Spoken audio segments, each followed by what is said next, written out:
Hello and welcome to For Fox's Sake. This is the preview with myself, Rob Hayes, joined in the studio this evening by Sam Cook and Jono Towers. We're looking ahead to Leicester City versus Derby County on Saturday lunchtime at Pride Park. We'll get stuck into the preview in a few moments' time, but first job is to remind you of this our For Fox's Sake Christmas giveaway, where you can win a Leicester City shirt of your choice, including the retro ones. All you need to do is make sure that you are a subscriber to our YouTube channel, and that is it. You have entered, and you are in with a shout of winning a Leicester City shirt. We're going to draw the competition winner live on December the 9th. So you have not got long. If you're watching this live right now, that's 5 days' time. If you're watching back or listening back at a later date, that's even less time. So get it done. That's the Christmas giveaway. That's my admin done. If you are watching along live this evening, it's great to see you. Please do get involved with the show. Drop in your comments. Let us know your thoughts about the upcoming game against Derby on Saturday. We'll start with the usual question: are we feeling optimistic or pessimistic? But instead of asking it to Sam and Jono, I'm gonna open today, and I'm doing that because I'm going to open in a way that I don't usually open, and that's because I am feeling pessimistic. Not one part of lunchtime kickoff on terrestrial TV against Derby County following two awful first half performances gives me any reason whatsoever to be optimistic. Add to that the fact that I've had man flu all week is a big thumbs down for me, and it's half an hour for Sam and Jono to try and talk me round. Sam, optimistic or pessimistic for the weekend? I mean, look, I'd love to be optimistic. How can I be? After the last two results, all of those things that you just said, even if we were on good form, lunchtime kickoff at Derby doesn't inspire confidence, but my goodness, we could not be in worse form. Pessimism from Sam. Jono, pessimistic or optimistic? Come on, bring some light. Bring a bit of light banter to the show, please. Yeah, I'm not sure if I can add any more joy and season's greetings to anyone based on the tragedy that we're in at the moment. I'm not pessimistic at all either. I think the last two victories that we did have were papering over cracks, and we hoped that it was a turning point. We might see the shoots of growth from there, but nah. We've seen in the last two games just absolute horror shows, and I can't see Marty turning it around against Derby. I think that they're going to be well up for it, and we're inevitably never up for it. So no, I'm not feeling hopeful. I think it's a sign that, we are on, for fuck's sake, here, a very professional and organized outfit here, pun intended, but you can see we haven't coordinated our wardrobe today.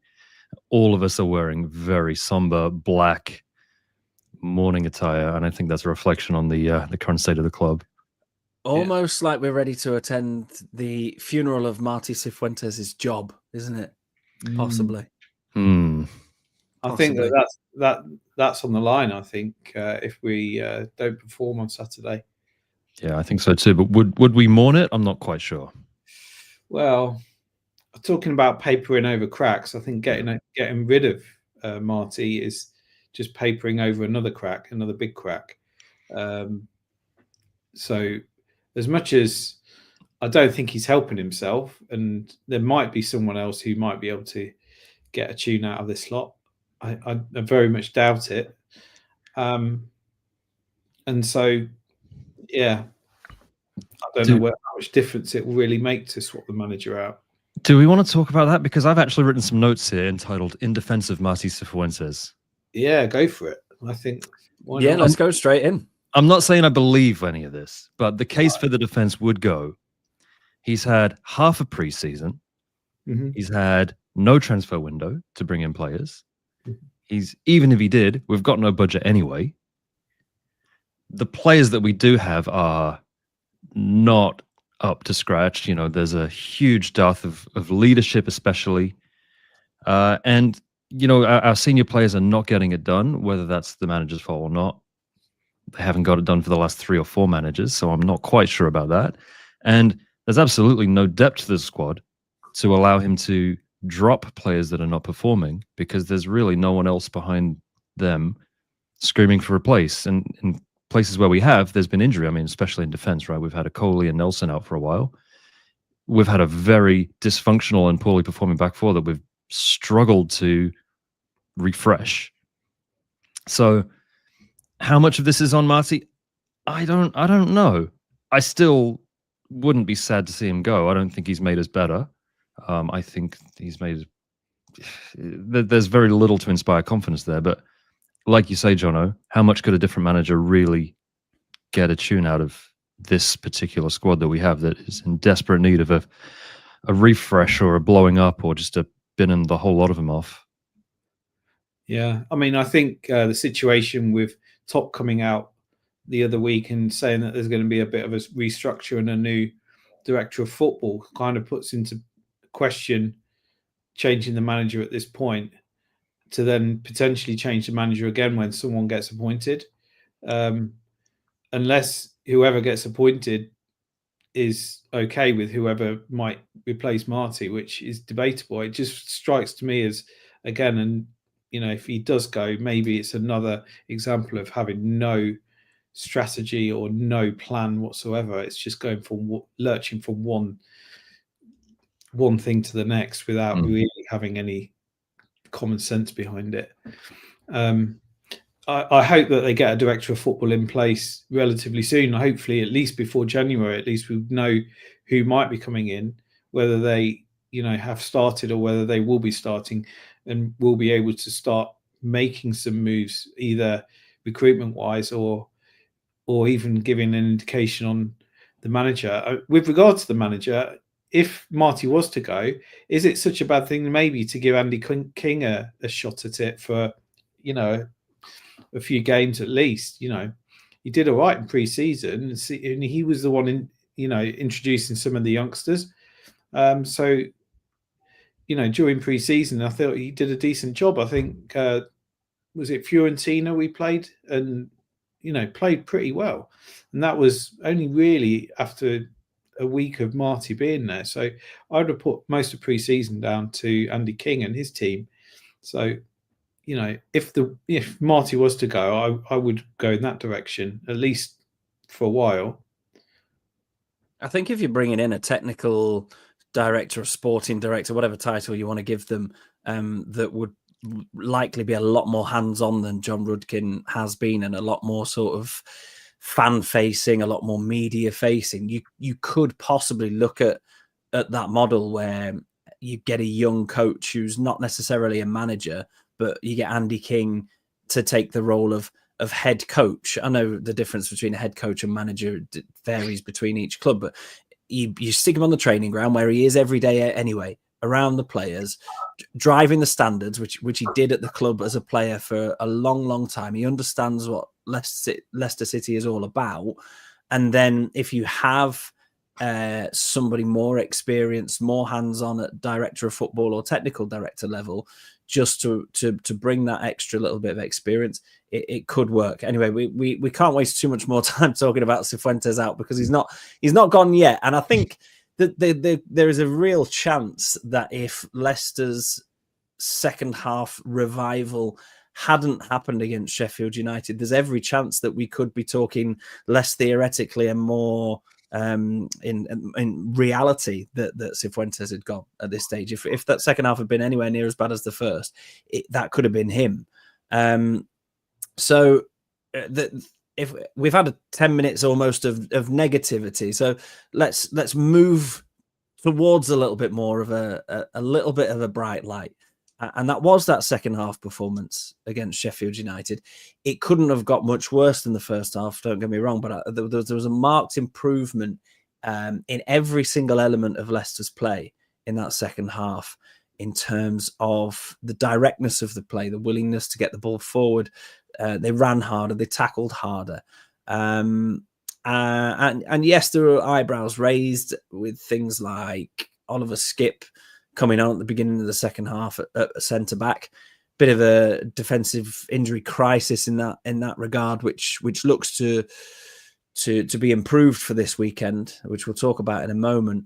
But Leicester just had a lot more about them, and whether that is a sort of flash in the pan, momentary response, and based on the evidence we've got so far this season, it probably was, rather than any kind of big, huge shift in our season, because we've had these before where the players have gone on a run of a few poor performances or results, and then a half of football has appeared from somewhere and everyone's gone, oh, hang on, here we go, and then straight back down we go. So let's get into the team news then, because defensively I think there's a conversation to be had, because Ben Nelson was out of the picture.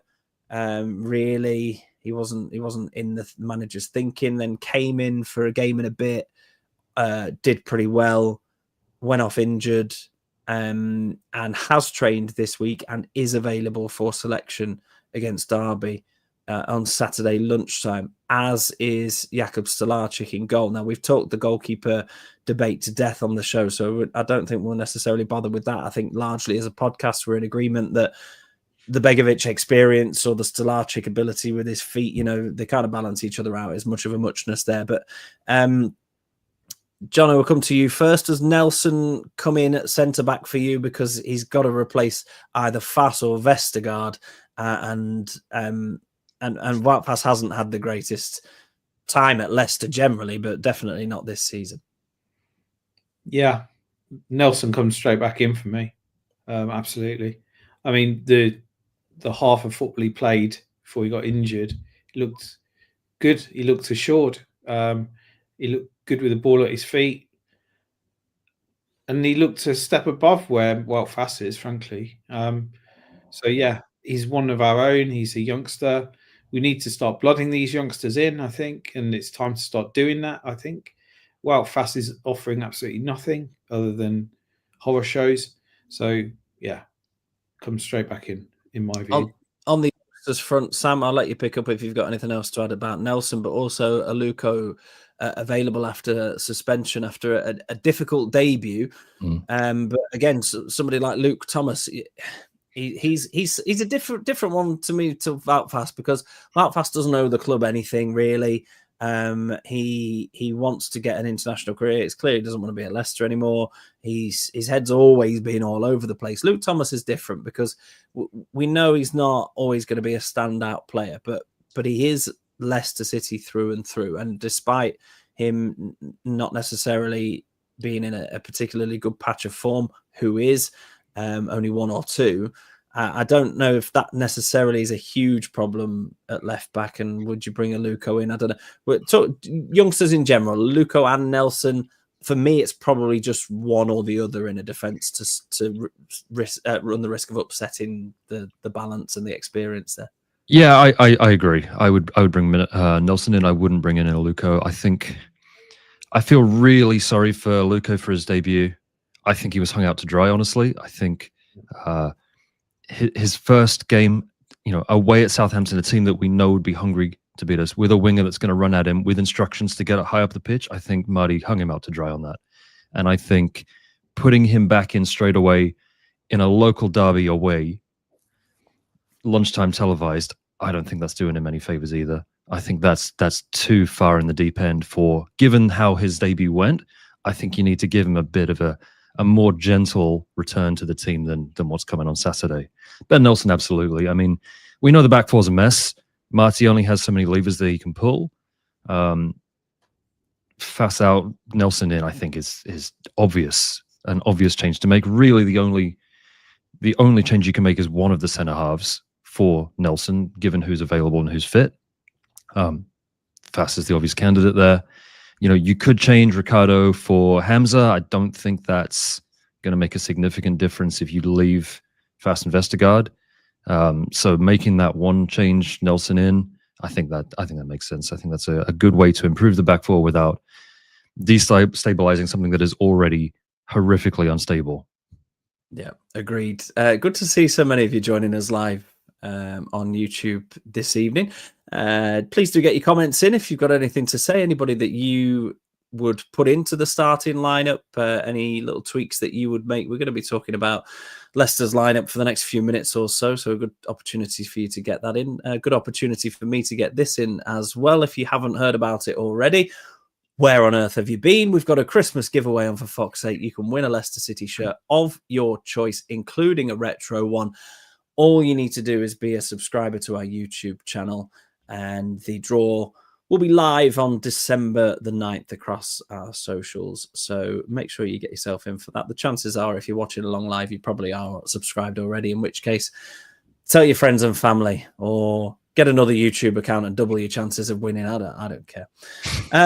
Right. I think the fence is probably sorted then. There's not a huge amount, as Sam said, to be able to tinker with at the moment with injuries and lack of availability on that front. So I want to talk a little bit more about Jordan James. And the reason I want to talk about him is because it gets me out of talking about Boubakary Soumaré. Probably got a knee injury. He might not play on Saturday. He did all right in the second half against Sheffield United. He had one of those Boubakary Soumaré halves that you rarely see, but it was there. Jordan James has been talking to the media this week and has said there's no chance that Leicester City will slip down into League One. And he says, I won't let that happen. And I believe him. From what I've seen him do in a Leicester shirt so far and all the endeavour that he puts in, I believe him. He also says that the leadership group at the club won't let that happen. Not sure I quite believe you as much on that front, or at least they haven't shown me or given me any reason to believe that. He says we've got Premier League players at the club and that will show. And he describes the table as a little bit chaotic. Now, I don't necessarily think it's Leicester's position in the table that has made us start to look down rather than up, because we're all aware, we can all do very basic maths, that the gap between the playoffs and the relegation zone is absolutely tiny. I think the reason that people are starting to look down a little bit more than up is because we're not winning as many games as we should, and there is a potential points deduction on the horizon. But what I want to pick out of that is that Jordan James, for me, in terms of every element of his game, has been Leicester's best player so far this season. Sam, just summarise from your point of view what you think James has brought to the squad since coming in on loan in the summer.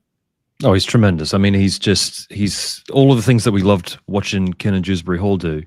And, obviously KDH is tearing it up in the Prem now. Jordan James reminds me of him so much. He can play at 6 and he can get stuck in the midfield and play next to Winks and control the game as sort of almost a quarterback. He can play as an 8 and get forward. We've seen him score goals. He's scored how many? 3 or 4 already this season from midfield. He supports the play so well, and his compete levels, his attitude is, it stands out in this. In a time where we question the application of most of the squad, you never really question that for JJ. He's always there. He's always hungry. He's always stuck in, and we play so much better with him. And the only problem that we have is that he can't play 6 and 8. And with Aaron Ramsey missing, it's one of those is going to be a bit of a gap. Jono, your thoughts on James? Yeah, I echo all of those thoughts, to be honest. He's been our best performer by a long way, and that coming from a loan signing is shocking, really. I really love the guy. I think he's tearing up trees for us. He's trying his heart. He's trying his heart out, to be honest. And I don't know whether he's really realised what he's walked into, to be honest. When he signed for us. But his attitude is exactly what we need from the rest of the squad. I'm hoping that some of the attitude may rub off on some of them. He's by far he seems to be the most vocal leader as well, in terms of not only saying what he says in the media, but also what he does out on the pitch. Follow by example. If we could get at least half the team playing to his level, we might have half a chance in some of the games. But frankly, it should be on all of them to be performing at that level. And hopefully this kind of latest rallying cry, if you like, we tend to get one pretty much weekly at the minute from whoever is unfortunate enough to be shoved in front of the media. But this one I feel was more believable than many. Another player that we were talking about just before we went live was Steffi Mavadidi. Now, earlier on in the season on the preview, we'd be talking quite a lot of length about, does he need to be dropped for a few games? Do we pop Monga in on the left-hand side? Because that's an area where we feel like we've got a natural replacement. I think the conversation around Fatawu was different because, one, he had contributed a little bit more early doors, a couple of worldies as he likes to bring to the table, but also in the sense that we had not really any other alternatives on that right-hand side. I think at the moment, especially because he's bagged in the last, he's bagged a couple of goals recently, and he looks like he's got a bit more fire in his belly, Mavadidi, after a very sort of average to poor start. He looked like he fancies it a little bit more. So I think Mavadidi's a starter for me down the left. Is it time to have a look at using Fatawu from the bench for the last 20, 30 minutes once a fullback is tired? Because I feel like he is significantly below the levels that we know that he can reach. Jono, Fatawu, in or out on Saturday? Wow, that's a big call, isn't it? I mean, I think probably not. I don't think Marty will do that because he's in trouble, Marty, and he's got to put his best team out. On his day, Fatawu is a match winner, and so I think if it was me in Marty's shoes, I would be telling Fatawu, "Come on, we need to see it. We need to see, a little bit more of what we saw at the beginning of the season." I think he needs to work on being a little bit more unpredictable. But let's be honest, a lot of the goals that we have scored have come from a Fatawu kind of being involved in some way, shape, or form. So his assists record is not actually that bad, even though he's not been tearing it up in the last few games. And I think sometimes he just cuts inside and then lets rip, and quite often doesn't hit the target. And I think that's frustrating. I think he needs to vary it up a little bit. Come inside sometimes for sure, but he seemed to be, for a number of games, just be doing that all the time. And I think varying it up, going outside maybe sometimes, maybe coming into the centre, drifting, I don't know what, but I wouldn't drop him. I don't think Marty can afford to. There's no more faffing around that he can be doing. I think you've got to put your best 11 out at this point in time and get on with it and hope for the best in terms of a performance. Sam, your thoughts? Yeah, I think that's a really good point. I think it might even be better for Abdul Fatawu to be left out and have a bit of a rest and reset. But I don't think it's better for Martí Cifuentes. I think you absolutely nailed it, and I'm sure he will start. I mean, he did have the assist, like you said. He had the cross for Mavadidi. It was a very nice cross. But yeah, let's face it, he's on paper our best player in the last, 4, 5, 6 games. He's been quite poor. I think at the beginning of that stretch, when he started falling off, I got the feeling that he could sense that the team was underperforming and he was trying to do too much. I think he was trying to put the club on his shoulders and drag us, which is admirable, but it didn't work. And I think he would benefit, I think, from a little rest. Now, the question is, who do you put there instead? Do you put Bobby DCR? Do you put Monga on the left? I'm not sure. Sorry, on the right, rather. They're not going to perform to the level that we know that Abdul can, but we know, obviously, that he's not. So I don't know. It's hard to say without knowing the player and seeing him in training. Is he the sort of player that can play through a patch of bad form, or does he need a sit? If Marty's job went on the line, especially heading into a busy December period, I think, if we were coming off 4 wins, I could see, having a little break, having a rest on the bench, but I can't see it on Saturday for sure. It's safe to say whatever starting 11 Martí Cifuentes selects, our For Fox's Sake podcast WhatsApp group will not agree with it, or we will be surprised by something or annoyed by something else. So we'll leave the Leicester side there and we'll have a quick look at Saturday's opponents, Derby County. 11th in the league at the moment, 26 points, just 2 points ahead of Leicester City. Of the 6 games they played in November, only 1 game finished with more than 1 goal between them. So on that basis, it's going to be a close fought thing. It's going to be a tight one. They got 3-2-1 wins and 3 defeats in November. So they're very much a mixed bag, very similar, I would say, to Leicester in that regard.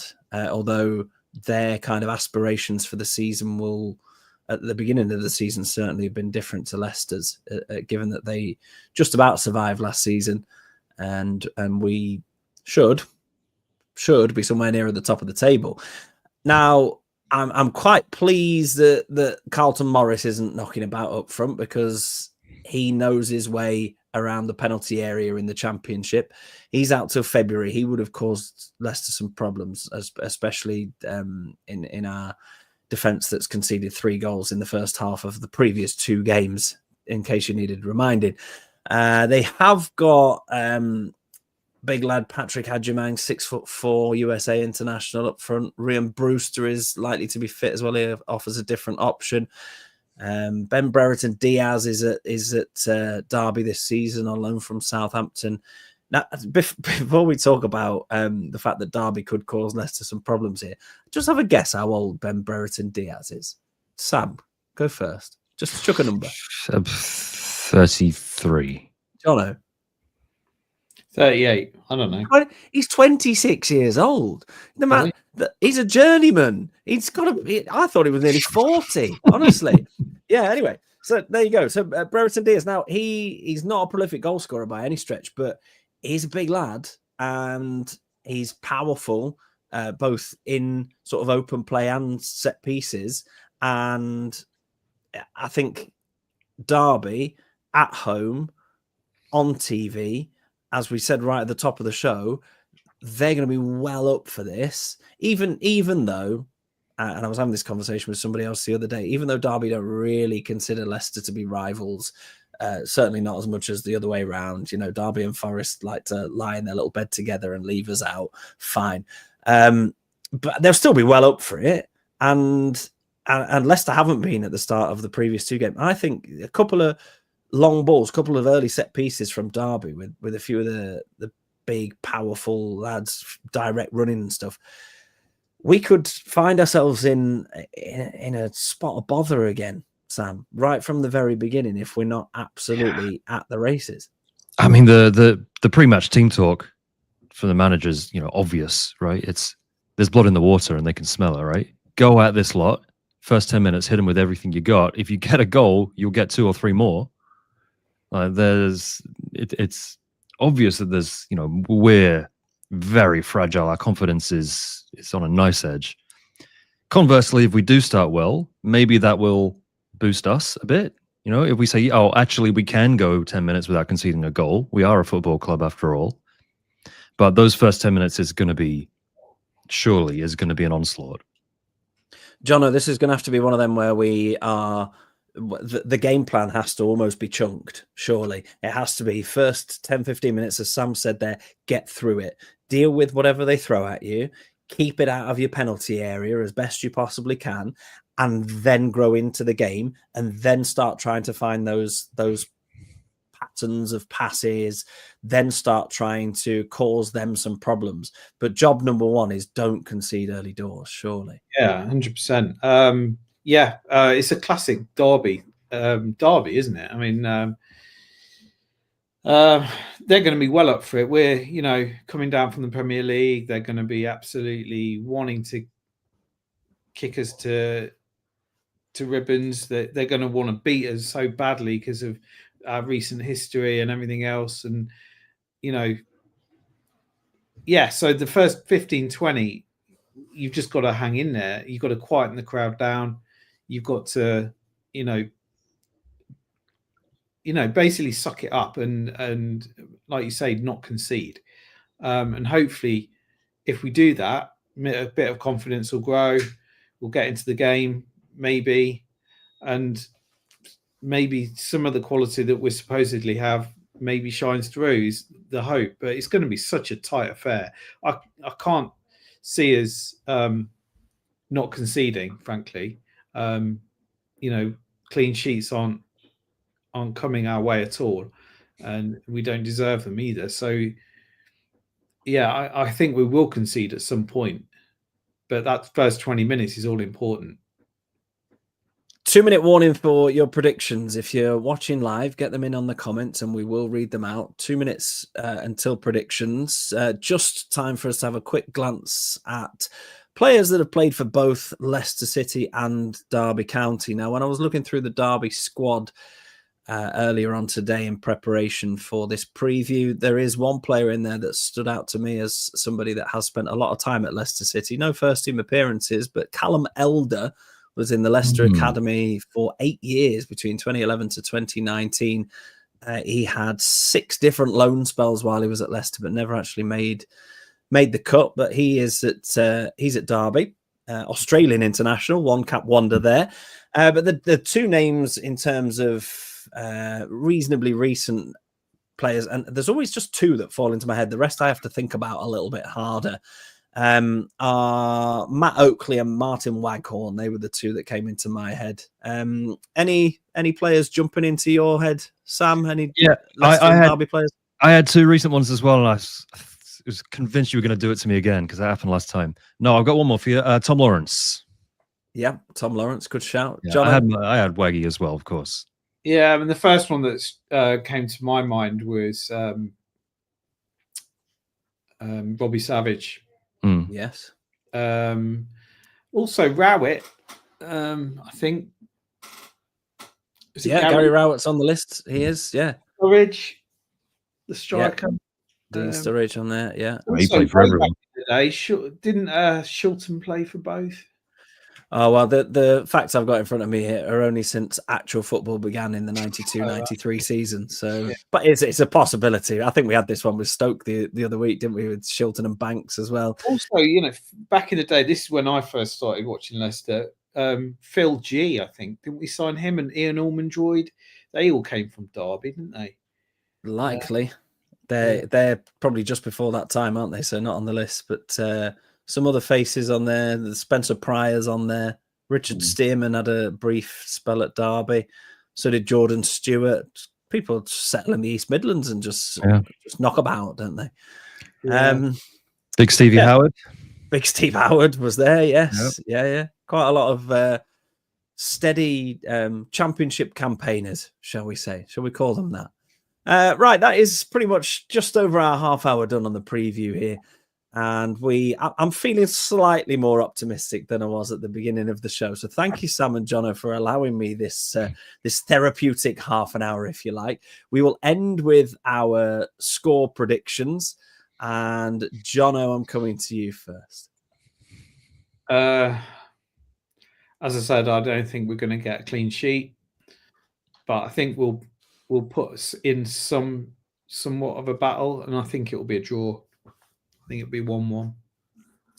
Sam? I was also thinking 1-1. I think Derby to go 1-0 up and us to get a late equaliser to break their hearts. It's unanimous because I was also going for 1-1.